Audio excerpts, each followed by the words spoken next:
Good morning, good morning, good morning, everybody. All right, we are going to just look at gratitude. Hmm, beautiful colors, right? Gratitude. I love this is my favorite color, by the way. And gratitude. And the word it says, Today I will count my many blessings. And as I reflected on gratitude, I looked at the hardships.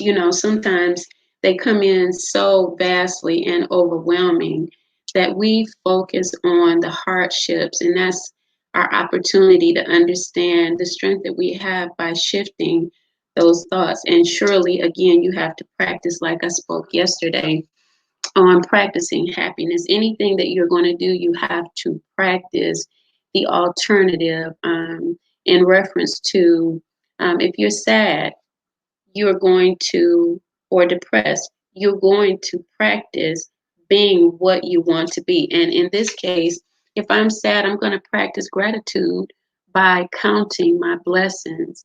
Oftentimes, there's so many things that's going on that we forget that even just being alive, waking up this morning is a blessing.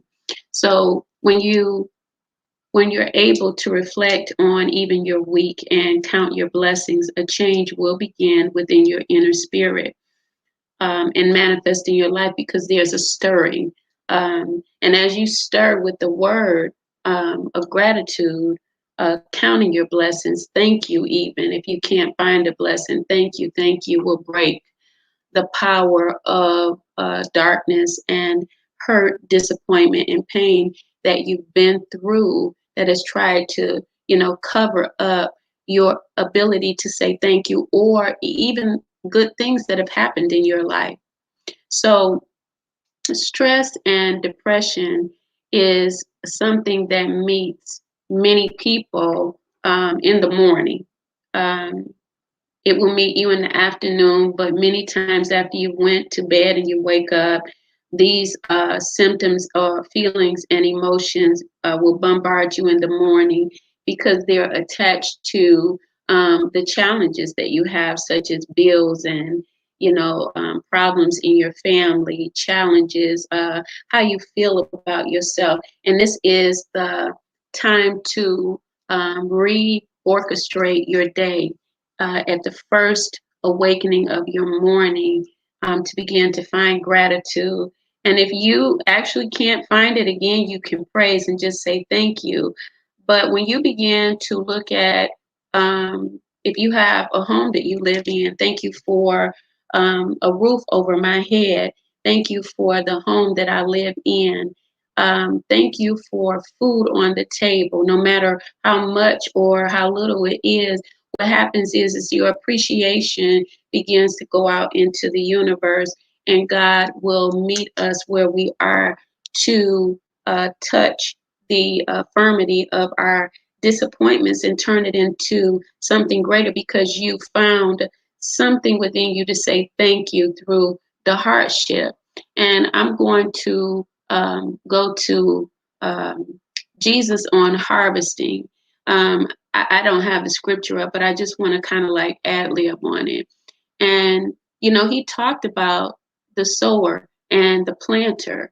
And there was some that invested everything for return. And there was, one that um, he put or she put the investment in soil because there was a fear of loss.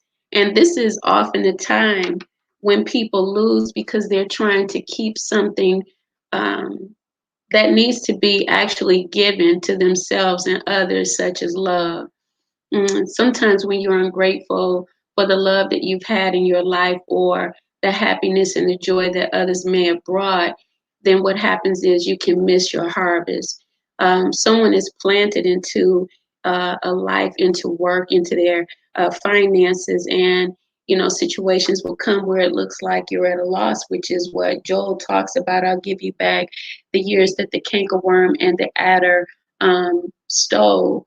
The idea of all of this is sometimes a test to see if you can believe beyond what you see, because we're not here to understand external things or manifest on the material without knowing the spirit first. And I spoke about this. It's very important to get in um, congruency with the spirit and understand that even when it looks like you've lost everything, it's a seeming loss if you just practice gratitude, because something better, things that are better, are trying to make its way to us. The test is, can you release the old? Like the old man or the old things have passed away. Anything that you can touch right now has no power to God, because God wants to manifest in our life. That means that you actually have the ability to look at God and say, thank you for the couch that I have, and know that God is saying, okay, could you give that away and let me do it again for you, because I could do it better if you believe me. And this is all Bible. When you look at Jesus, he never held on to things. He didn't have anything, because the best manifestation for him happened through his detachment from things and people. Now, that's not to say that he didn't have a human life. What we know about is the spiritual life. And so when we follow the spirit, even when it seems like we're lost or we're losing things, and yeah, if we're lost, the one thing that you can know when you're practicing every day is that you are practicing to have a spiritual connection. And because you're doing that, you're influencing your own belief to understand that something greater is working in your life. And some people are being pushed to that point of view because they had held on to their own belief in their ego self and not their spiritual self. It goes deep. Ego and spirit have to come together. Ego cannot live alone. Why? Because ego is the summation of Galatians 5:19. It's what brutally hurts itself. It sabotages self.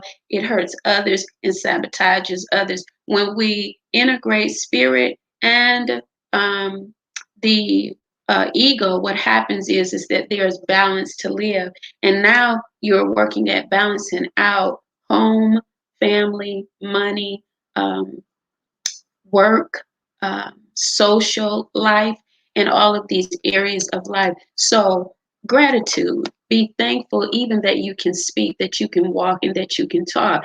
Yes, many people have talked about it, but today is a new day. And we want to look at the cycles of life.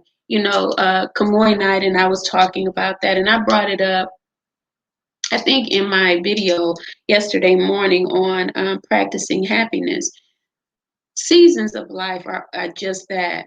There's a season and time when no crops are coming up. There's a famine. But how will you handle it, right? But it's a season. How will you handle that season? Will you be thankful in the midst of it? I know that it's been hard for me when I've went through trials and tribulations. And, I can say 18 years of hardships have made me a mature individual. I've grown to see that some of the characteristics of who I was, even though maybe I didn't know they had to go, I released them because I began to look at life in a more serious and, passionate way.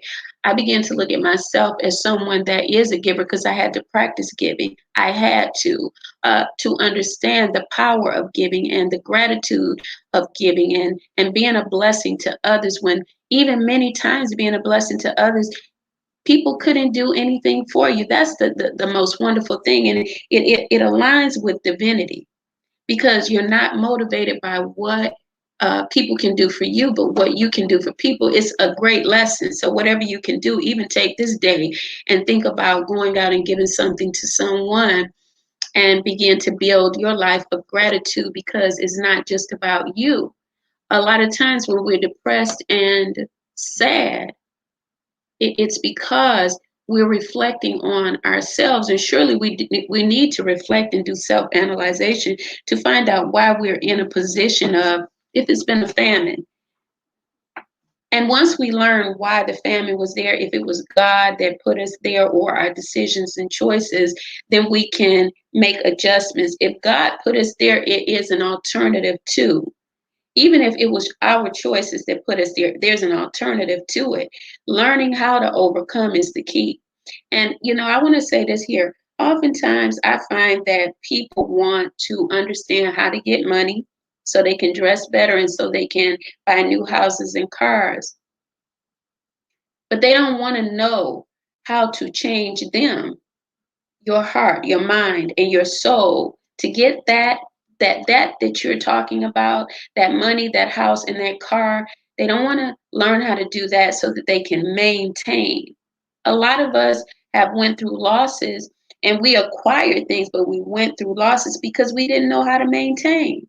So learning how to maintain is a spiritual concept that cannot be learned only in the earth realm, because the world belongs to the enemy or the devil, which is the ego. It belongs to the ego, and everyone has an ego.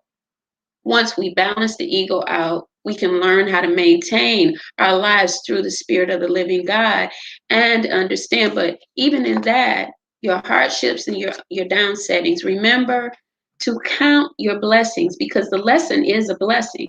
Also, to lift up gratitude as much as possible. Be thankful for the people around you. Pray for them. Um, Open your mouth and pray. A prayer is something like this: Lord, I thank you for divine order in my life. I thank you for divine order in my bank account, in my household, in my mind, in my body, and in my spirit. Divine order, when we call it two words, begins to release divine order in our lives. So you guys be blessed, and thank you for sharing. I have a PTSD class that will start on June the 9th at 3 p.m. Pacific. It'll last for 4 sessions. The sessions in 4 weeks, once a week, will be about 30 to 45 minutes long. Sometimes I get long-winded, because I'm passionate about teaching. But the PTSD class is going to integrate spirituality, how you can use spiritual modalities to overcome or to regulate PTSD. All right. And the class is going to be $75. Share and tell a friend about it. And I am so grateful that you actually listened to this video today and that you're making a decision to change something about you, or even connecting. Connect and become a part of my leadership program. Wonderful young women. I'm into empowering young women. Why? Because we're making a difference in this world, impacting. And we are not in one city, we're all over the world. Be blessed and have a great day. And I call it Gratitude Friday. We're winners, winners, winners. Bye bye.